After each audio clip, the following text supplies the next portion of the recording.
किसने काट दिए सपनों के हाथ, कौन था जिसने धकेला उजाले में अंधकार। वो बेटी तो घर की रोशनी थी, क्यों बुझा दी गई। किसने कहा कि पहाड़ की बेटियां सिर्फ सेवा के लिए होती हैं। मैं लोगों से हाथ जोड़ के विनती करती हूँ कि जिस तरह से उन्होंने मेरे बेटे के लड़ाई अभी तक उनकी वजह से जिंदा है, अधिक इन अपराधों को फांसी की सजा हो। 22-23 साल की होती है। किसने काट दिए सपनों के हाथ, कौन था जिसने धकेला उजाले में अंधकार। वो बेटी तो घर की रोशनी थी, क्यों बुझा दी गई। यह कहानी उत्तराखंड के डोब शेकोट गांव की 19 वर्षीय अंकिता भंडारी की है।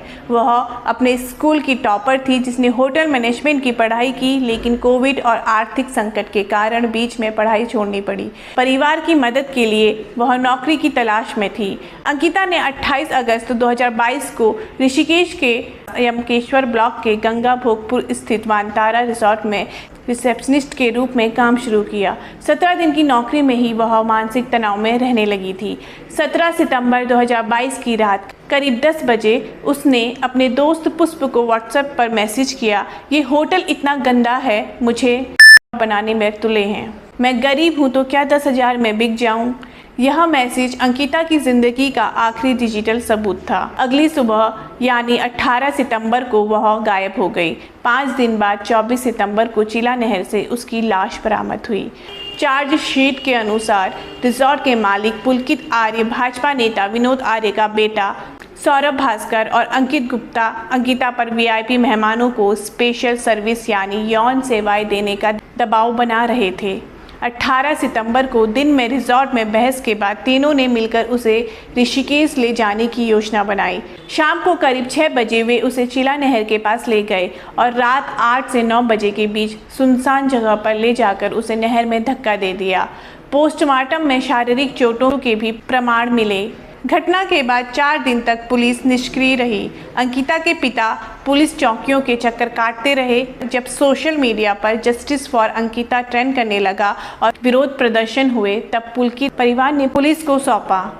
सिट जांच में सामने आया कि अंकिता के लापता होने की रात 4 लोग निकले थे, लेकिन लौटे 3। सीसीटीवी फुटेज और मोबाइल लोकेशन से हत्या की पुष्टि हुई। पुलिस ने आईपीसी की धारा 302, 201, 354A, 120B और अनैतिक देह व्यापार निवारण अधिनियम की धारा 51B के तहत मामला दर्ज किया। रिजॉर्ट में तोड़फोड़ और सबूत नष्ट करने की कोशिश हुई। रिजॉर्ट तोड़वाया गया और उसमें आग भी लगी। गवाहों में रिजॉर्ट के कर्मचारी, जीसीबी चालक और अंकिता के दोस्त पुष्प और विवेक आर्य थे, जिन्होंने चैट्स और कॉल रिकॉर्डिंग कोर्ट में प्रस्तुत की। 30 मई 2025 को पौड़ी की जिला अदालत ने तीनों आरोपियों को दोषी पाया और उम्र कैद की सजा सुनाई। लेकिन सवाल अब भी बाकी, वीआईपी मेहमान कौन था?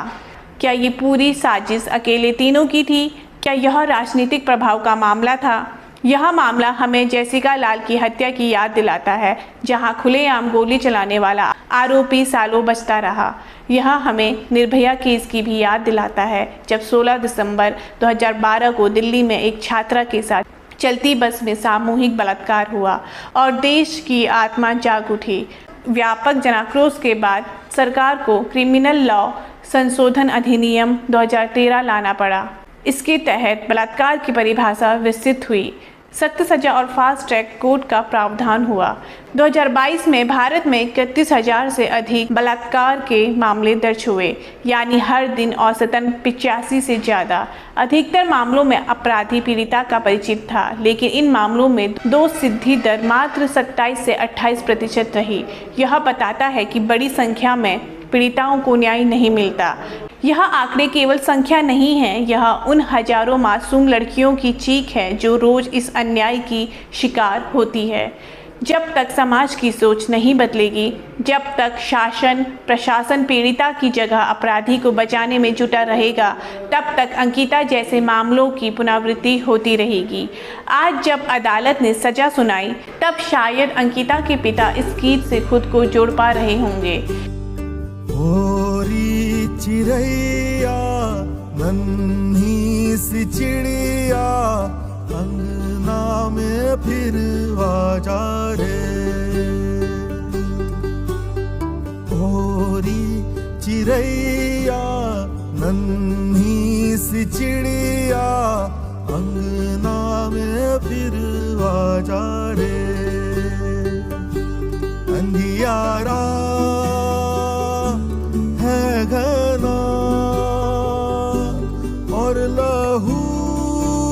यह सिर्फ एक हत्या नहीं थी, यह उस मानसिकता की हत्या थी जो बेटी को नौकरी के नाम पर शोषण की वस्तु बना देती है। जब तक वीआईपी पहचाने कानून से ऊपर रहेंगी, जब तक पहाड़ की बेटियों के लिए गरिमामय रोजगार नहीं होंगे, तब तक हर न्याय अधूरा रहेगा।